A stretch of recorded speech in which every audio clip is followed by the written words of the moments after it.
मराठवाड़ा की सीटें खोलने जा रहा हूं। उससे पहले हमारे साथ चूंकि सारे महाराष्ट्र को समझने वाले एक्सपर्ट हैं, तो मैंने सोचा कि जरा उनको ये रंग दे दिए जाएं। मैं तो ये विजय जी के लिए लाया, मैं हरा रंग लेकर के आया हूं। जहां आपको लगे कि ये सीट जो है जा रही है इंडिया गठबंधन को, आपको बस ये हमको झंडा लहरा देना है कि ये सीट जो है ये। और राहुल जी चूंकि थोड़ा ज्यादा न्यूट्रल हैं, तो ये इनको सफेद मैंने दे दिया है। ये फाइट वाला है, यहाँ फाइट है। और ये हमारे दो और मेहमान हैं, उनको भी मैं दे रहा हूँ ये भगवा वाला भी रुमाल दे रहा हूँ उनको।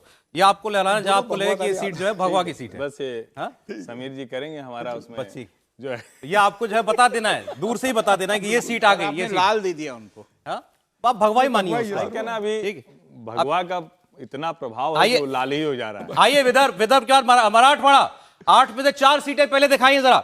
हिंगोली, नांदेड़, परभणी और जालना। दो हरे रंग मुझे दिखाई दे रहे हैं सर। आप झंडा नहीं उठा आपका? बिल्कुल, दोनों सीटें जो ठीक है ना, हिंगोली की सीट जो है खासतौर से मराठा आरक्षण को लेकर जिस तरह से पूरा अभी पॉलिटिक्स चली है, हिंगोली ग्रीन इंडिया गठबंधन, बिल्कुल।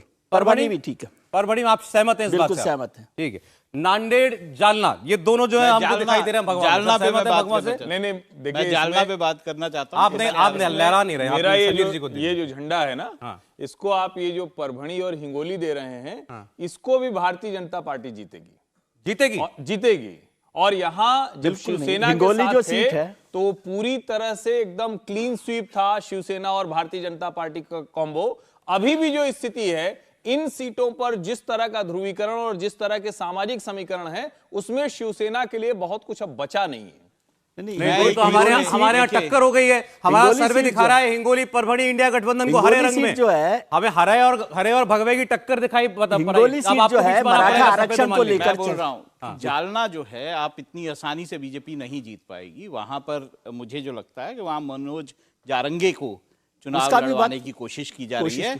और अगर वो बिल्कुल ये जो जालना आपको दिखाई दे रहा है, इस वक्त जो सबसे बड़ा मुद्दा, ज्वलंत मुद्दा है महाराष्ट्र का, जो आपने मनोज जरांगे पाटिल की बात की, उनको यहाँ से लड़ाने की तैयारी में है इंडिया। अगर वंचित बहुजन अघाड़ी लड़ाती है या उनके कैंडिडेट होते हैं, तो जो बचा खुचा भी प्रभाव होगा उनका, वो इसमें समाप्त। मुझे लगता है वहां पे प्रॉब्लम आएगी। जमानत जब्त होगी उनकी, जमानत जब्त इस सीट पर कोई प्रभाव होता है, पर मराठा आरक्षण बिल्कुल नहीं पड़ेगा। लेकिन हिंगोली सीट पर 100% जो है वो असर रहेगा मराठा आरक्षण को लेकर।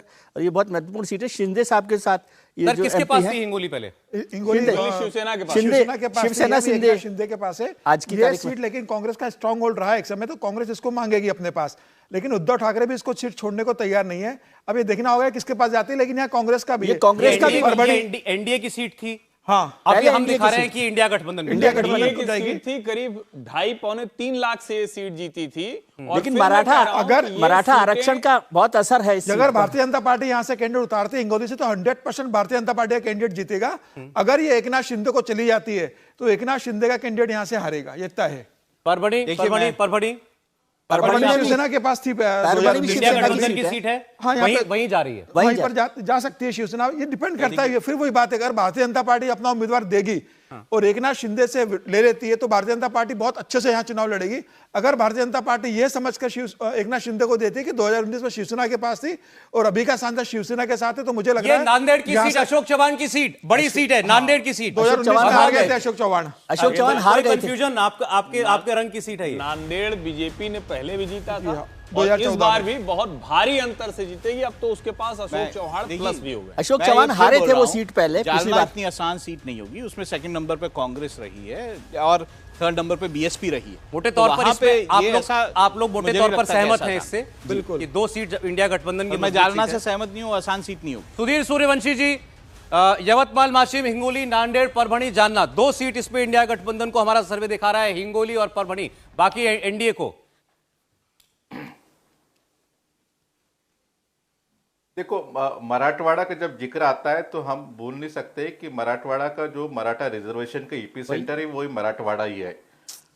आपको याद होगा जब शरद पवार ने जो नामांतर का जो चळवळ चलाता है वहां पे मराठवाड़ा यूनिवर्सिटी को डॉक्टर बाबा साहेब अम्बेडकर नाम देने का, तो उनको सबसे ज्यादा नुकसान उसकी वजह से हुआ था, क्योंकि मराठवाड़ा का जो वोटर है वो काफी डोमिनेंट और कंसोलिडेट होने वाला वोटर है। अभी भी जरांगे पाटिल के साथ में जो ही लोग कंसोलिडेट हो रहे हैं और उनके साथ में हो ज्यादा मराठवाड़ा के, क्योंकि वेस्टर्न महाराष्ट्र विदर्भ में वो ज्यादा चीज नहीं है, क्योंकि मराठा और कुणबी में वहां पे इतना रिजर्वेशन का और इतना डिमांड नहीं है। लेकिन मुझे लगता है कि जरांगे पाटिल का ये आने वाले इलेक्शन में काफी प्रभाव रहेगा। वहां का जो मराठा है, जो नीचे वाला तबका है, जो मार्जिनलाइज फार्मर है, जो गरीब किसान है, जो मजदूर है, मेरे ख्याल से वो जरांगे पाटिल और उसके एस्पिरेशन से जुड़ा हुआ है। तो उसका मेरे ख्याल से भारतीय जनता पार्टी को उससे थोड़ा नुकसान हो सकता है। ठीक है सर। वो जो लोग हैं वो एंटी एस्टेब्लिशमेंट। हम ये इसीलिए देखिए 4 सीट हमने भी पहले दिखाई ना मराठवाड़ा की, ये 4 सीटों में 2 इंडिया गठबंधन, 2 एनडीए। एंटी एस्टेब्लिशमेंट है।